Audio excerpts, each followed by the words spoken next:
Europe for that reason, of course. Does that mean they have to, it probably implicates into starting a payroll abroad, enrolling in the tax, country, and all that? Okay. Obtaining a number, paying different taxes, a lot of different red tape, invoice problems. So obviously, companies are not happy to have their employees moving, especially to Europe, and labor laws are much more demanding here. So usually, so it's much easier if you are an independent worker than if you work for a company.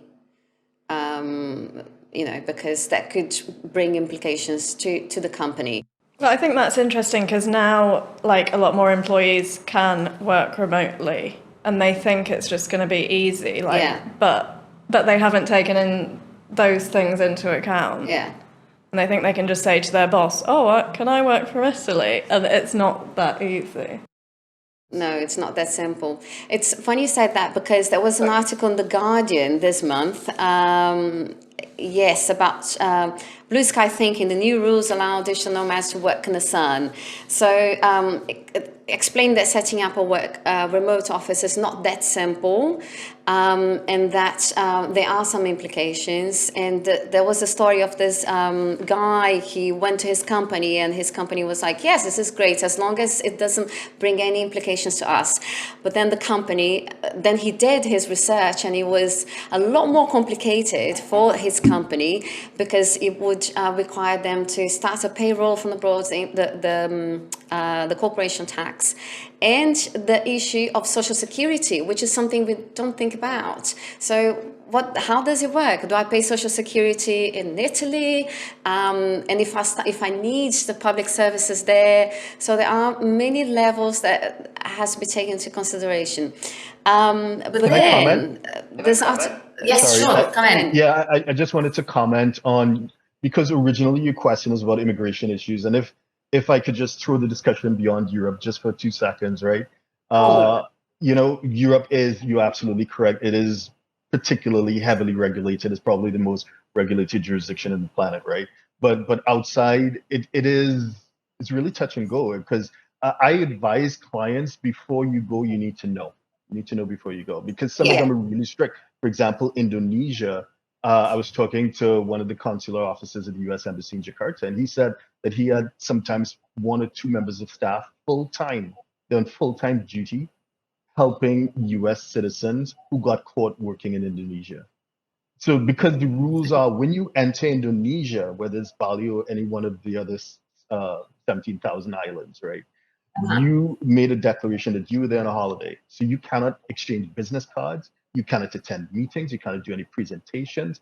That is all against their immigration rules. Whereas Singapore next door, they may be more open. You can attend a meeting. That's no problem. But if they catch you working at a desk and their immigration team does do raids, then you get caught out because you need a work pass to do that.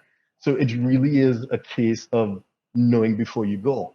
And in terms, I just wanted to comment on the Social Security and the tax implications. Yeah. I mean, yeah, absolutely brilliant. Completely agree with that. And it to a large extent, it depends on the seniority of the workers as well, in terms of triggering corporate tax, because we tend to work with the higher, like more of the decision makers, because most countries have rules around their tax rules around something called permanent establishment or nexus, right? So they're, from a tax perspective, if it is you just have like an admin staff member and they're just doing data entry or answering customer service emails and they're in your jurisdiction, it may have social security implications, but typically it won't have corporate tax implications. But if you have someone that's senior with the ability to bind that company in contractually, a key decision maker, then there's this whole thing about management and control or mind and management, and it would constitute permanent establishment potentially. So it does become quite complex, and I agree with those who commented before me. Planning is absolutely needed in advance.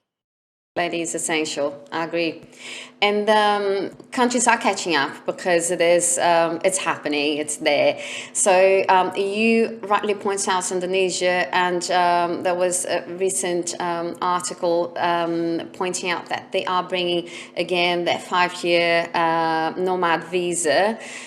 Which was put on hold during COVID. So I'd like to ask Joana and Derren, you choose who will go first. So which are the countries that are putting together some resident permits? Barbados, Malta, but you guys are the specialists, so you tell me who wants to go first. Joana? Okay, no problem. So there are several countries now launching programs. Some countries already had visas that where you can fit remote workers. They are not a perfect fit like Portugal or Spain. Spain maybe not such a good fit as Portugal, but many countries are now developing and designing new programs specifically for remote workers or digital nomads. We have some programs from Barbados, Malta, Iceland. Bali is on hold because Indonesia is on hold because of some details on amounts to be deposited and just a few details. I'm not sure exactly when the program will be back. And here in Europe, we have the case of Portugal and Spain. As I said, Spain is already debating the program. There's already a few clues on how it will work because the fit they had, it wasn't perfect, but the problem is the same. They are just solving the visa problem, not exactly all the butterfly effect of moving to a country, social security and tax. They are not addressing those issues.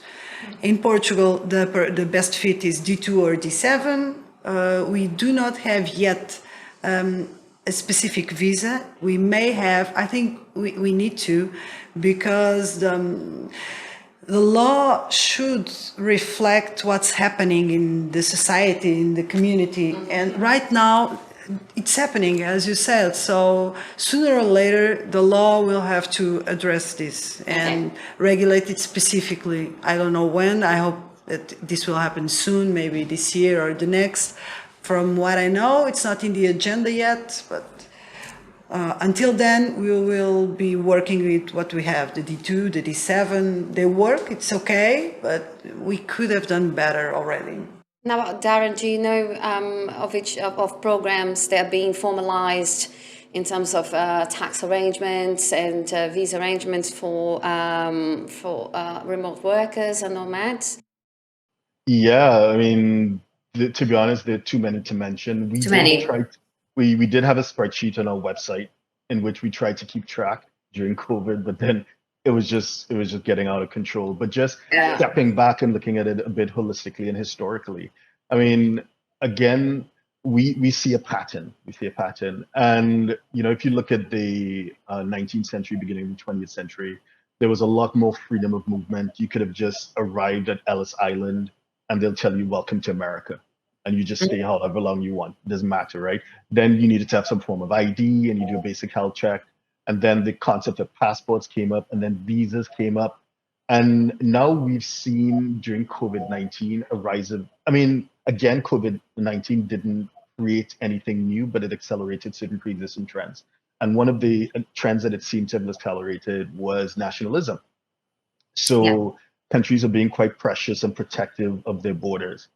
So yes, there are all these visas coming up, but there are so many little nuances to them. So again, we advise caution. So for example, Bali, you may think, yeah, they have bigger fish to fry, but anyone there can give you accounts of someone, a photographer, if he has like a phone and he's taking a picture of his girlfriend on the beach, that's one thing, right? But if he has a big SLR, big camera, and they're like light umbrellas and stuff like that, the police can ask questions. Is he working? It looks like a professional photo shoot. Is he working without the right permission, right?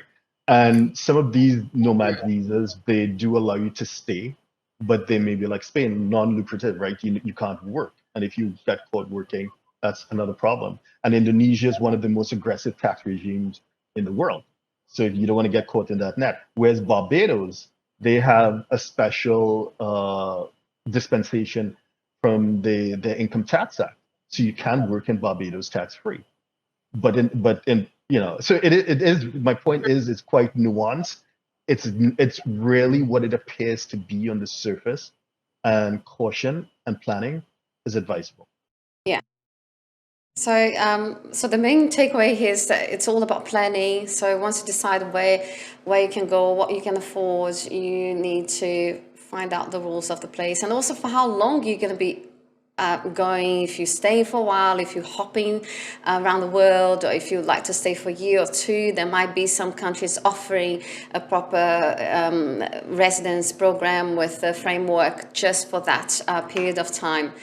So we are reaching the end, and I just would like to ask if you have any last words. Perhaps, Elly, do you want to tell me about the digital nomadism? It's here to stay, and how do you think the world is evolving around it? What do you think it's going to look like in the next 5 years? Yeah, like having been a nomad for kind of a decade, and now I don't really consider myself a nomad anymore.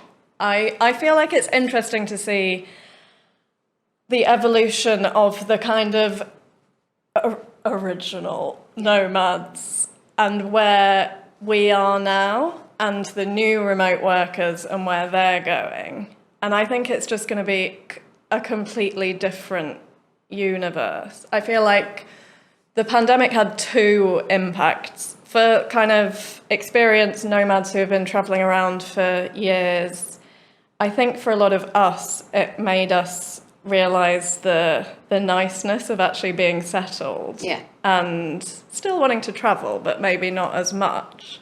Whereas for people who have been working office jobs for that whole time or hadn't really heard of remote work before, they're all like, oh my God, I can be a digital nomad now.